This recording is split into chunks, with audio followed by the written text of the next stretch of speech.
Imaginez un monde où la vitesse la plus élevée était celle d'un cheval.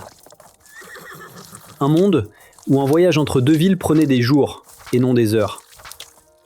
Maintenant, imaginez une machine, une bête de fer crachant de la vapeur, capable de rétrécir le pays, de conquérir les distances et de changer le tissu même de la société. Ce n'est pas un fantasme, c'était la promesse du chemin de fer dans l'Angleterre victorienne. Et pendant un temps, cette promesse a été tenue, au-delà de toutes les espérances. L'histoire commence dans les années 1830. La révolution industrielle bat son plein. En 1830, la ligne de chemin de fer Liverpool-Manchester est inaugurée. Ce ne fut pas juste un succès, ce fut un miracle de l'âge moderne. Les marchandises qui mettaient 12 heures à voyager par canal faisaient maintenant le trajet en 2. Les passagers pouvaient voyager dans le confort et la sécurité à la vitesse inouïe de 50 km/h. Socialement, l'Angleterre est devenue plus petite. Pour la première fois, des familles ordinaires pouvaient rendre visite à des parents dans des villes lointaines. Financièrement, la ligne était une mine d'or, rapportant de beaux profits à ses actionnaires visionnaires et stimulant l'industrie du charbon et du fer. Cette nouvelle technologie était le moteur d'un progrès réel et tangible. L'avenir se forgeait dans le fer, et il semblait inarrêtable. Mais c'est ce succès bien réel qui a posé les rails d'une folie bien irréelle. Le triomphe des premières lignes a créé une idée puissante et dangereuse. La croyance que n'importe quel chemin de fer reliant n'importe quelle ville serait une mine d'or similaire. Le succès rationnel d'un projet a été extrapolé en un fantasme national de richesse garantie et sans fin. Le gouvernement lui-même a attisé les flammes. Chaque nouvelle ligne nécessitait une loi du Parlement, transformant Westminster en un champ de bataille pour promoteurs et lobbyistes, tous cherchant le droit d'imprimer de l'argent sur des rails en fer. Et au cœur de cette tempête, il y avait un homme, George Hudson. Un simple drapier de York, ni ingénieur, ni inventeur. Mais c'était un maître de l'ambition et de la manœuvre financière. En 1845, la fièvre se transforma en folie.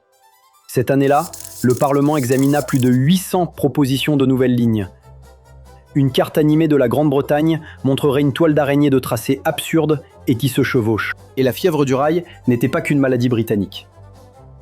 Elle a rapidement traversé la Manche, déclenchant en France une bulle spéculative similaire qui connaîtra son propre krach en 1847. Tout comme pour la tulipomanie un siècle plus tôt, une folie collective s'est emparée du pays. Ducs et banquiers, marchands et domestiques, tout le monde achetait du scrip de chemin de fer. Des certificats d'action provisoire. Le mécanisme était dangereusement simple. Il suffisait de payer un petit acompte, disons 2 livres, pour une action de 100 livres. Le but était de revendre le scrip avec un énorme profit, avant que le paiement suivant ne soit exigé. C'était de la spéculation pure, basée sur l'espoir de trouver un plus grand fou que soi. Des dizaines de sociétés n'existaient que sur le papier, vendant des actions pour des lignes qui ne verraient jamais le jour.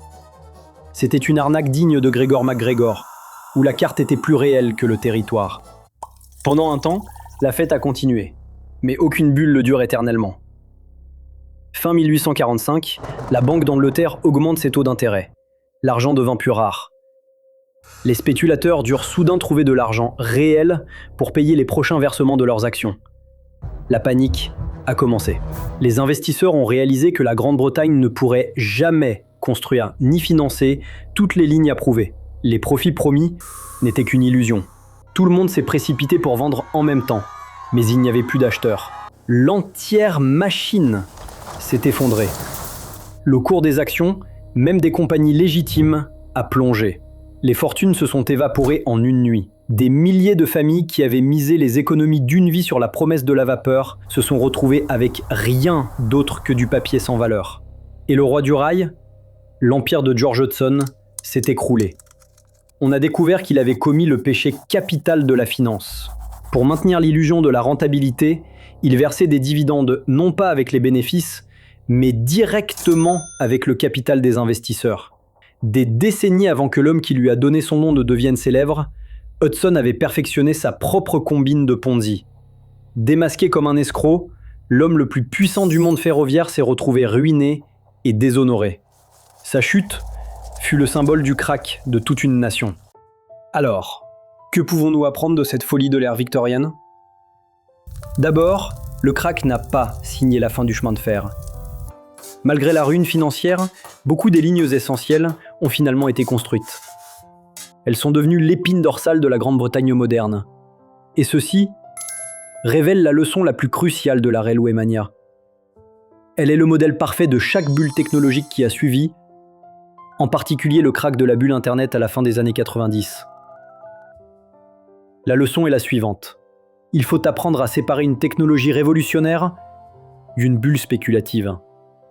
La technologie était réelle. Le chemin de fer a changé le monde. L'Internet a changé le monde. Mais normalement, n'était pas réel. La croyance que n'importe quelle compagnie de chemin de fer ou n'importe quelle startup.com était un chemin garanti vers la richesse était un délire. La Railway Mania est une mise en garde intemporelle contre les dangers de l'emballement, de la cupidité et de la folie collective qui s'installe lorsqu'une histoire de progrès nous aveugle face à la réalité financière la plus élémentaire.